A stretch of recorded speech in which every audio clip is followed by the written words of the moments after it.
মধ্যপ্রাচ্যের ক্যান্সার হলো ইসরায়েলি জায়নিস্টরা, আর আমাদের এই দক্ষিণ এশিয়ার ক্যান্সার হলো ভারতের উগ্র হিন্দুত্ববাদীরা।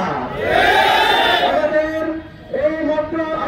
এই দক্ষিণ এশিয়ার ক্যান্সার হলো গুজরাটের কসাইরা। আপনারা জানেন 1947 সালে আমাদের এই উপমহাদেশ ভারত ভাগ হয়েছিল।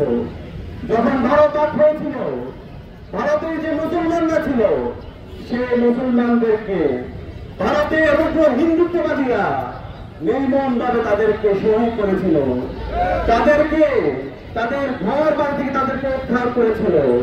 আমাদের অসংখ্য মুসলমান ভাই বোনরা তারা নির্বাসিত হয়েছিল এবং পরবর্তীতে অনেকগুলো সাম্প্রদায়িক দাঙ্গা লাগানো হয়েছে। আপনারা জানেন 1984 সালে শিখরা দাঙ্গা লাগিয়েছিল এবং সেই দাঙ্গার মাধ্যমে আমাদের মুসলমান ভাই বোনদেরকে ভারতের মধ্যে তারা কচুকাটা করেছিল।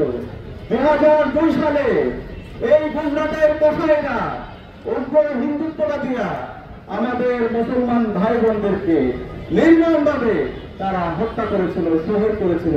এরকম অসংখ্য ঘটনা আমরা দেখতে পেয়েছি।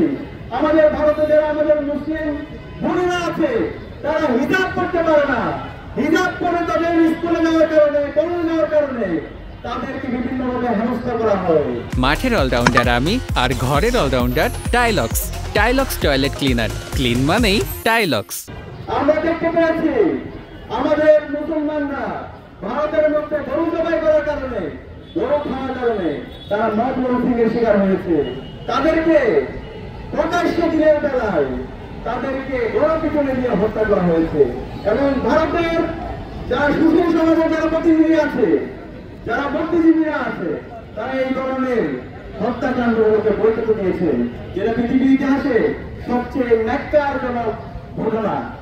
আপনারা দেখতে পেয়েছেন তারই ধারাবাহিকতায় আমাদের কাশ্মীর, যে কাশ্মীরের আজাদির জন্য আমাদের মুসলমান ভাইয়েরা দীর্ঘদিন ধরে লড়াই করছে, সেই কাশ্মীরে আমাদের মুসলিম সম্প্রদায়কে তারা কেন্দ্র থেকে শাসিত এবং শোষিত করেছে।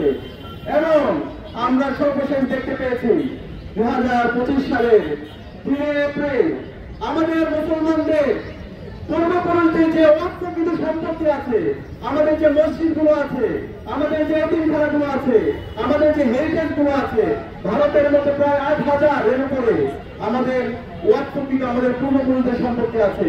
আমরা যদি সেটা জায়গা হিসাব করি প্রায় 10 লক্ষ একর, সেগুলোকে তারা আজকে অবৈধভাবে তারা এখানে হিন্দুত্ববাদীদের এজেন্টদেরকে তারা নিয়োজিত করেছে এবং মুসলমানদের অর্থকৃত সম্পত্তিগুলোকে তারা জোরপূর্বক দখল করতে চাচ্ছে।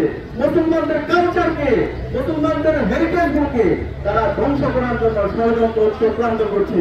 আমরা মোদীকে সতর্ক করতে চাই, আমরা ভারতীয় হিন্দুত্ববাদীদেরকে সতর্ক করতে চাই, তোমরা সাবধান হয়ে যাও। মুসলমানরা বিরাট জাতি, সারা বিশ্বের মুসলমানরা আমরা ঐক্যবদ্ধ। আমাদের পূর্বভূত সম্পত্তি নিয়ে তোমরা যদি অন্যায়ভাবে দখলদারিত্ব করতে চাও, তোমাদের পরিণতি বাংলাদেশে তোমাদের দূষণ খুলনার যে পরিণত হয়েছিল তার ছেলে তোমাদের সারা পরিণত হবে। আমি অনুরোধ করব সারা বিশ্বের মুসলমানদেরকে, আপনারা ভারতের আধিপত্যবাদের বিরুদ্ধে, হিন্দুত্ববাদীদের আধিপত্যবাদের বিরুদ্ধে, গুজরাটের কসাইদের আধিপত্যবাদের বিরুদ্ধে আপনারা ঐক্যবদ্ধভাবে আপনারা কথা বলুন। আমরা যদি ঐক্যবদ্ধভাবে কথা বলতে পারি তাহলে আমরা এই উগ্র হিন্দুত্ববাদীদেরকে আমরা এই ভারত থেকে, আমাদের ভারতকে আমরা মুক্ত করতে পারবো এবং আমাদের কাশ্মীরের আমাদের ভাই বোনরা আজাদি পাবে, আমাদের ফিলিস্তিনের ভাই বোনরা আমাদের আজাদি পাবে ইনশাআল্লাহ। সে কারণে আমাদের সবাইকে অনুরোধ করবো সাথে সকল অন্যায়ের, সকল জুলুমের আমরা প্রতিবাদ করব। এবং এর পাশাপাশি আমরা বলতে চাই, গুজরাটের পাশাপাশি বলতে চাই, তোমরা বাংলাদেশের গণহত্যাকারী, শিশু হত্যাকারী খুনে হাসিনাকে তোমরা জায়গা দিয়েছো এবং তোমাদের যে মিডিয়া আছে সেই মিডিয়ায় ক্রমাগতভাবে তোমরা বাংলাদেশের বিরুদ্ধে বিভিন্ন ধরনের অপপ্রচার চালাচ্ছ।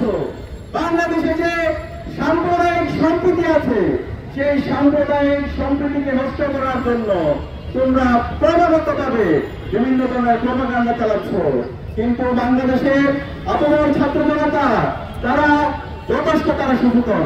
আমাদের এই দেশের যে দীর্ঘদিনের সাম্প্রদায়িক সহাবস্থান আছে, সাম্প্রদায়িক যে সংগ্রাম আছে, সেটা আমরা বিশ্বের বুকে লোকে স্থাপন করবো ইনশাআল্লাহ।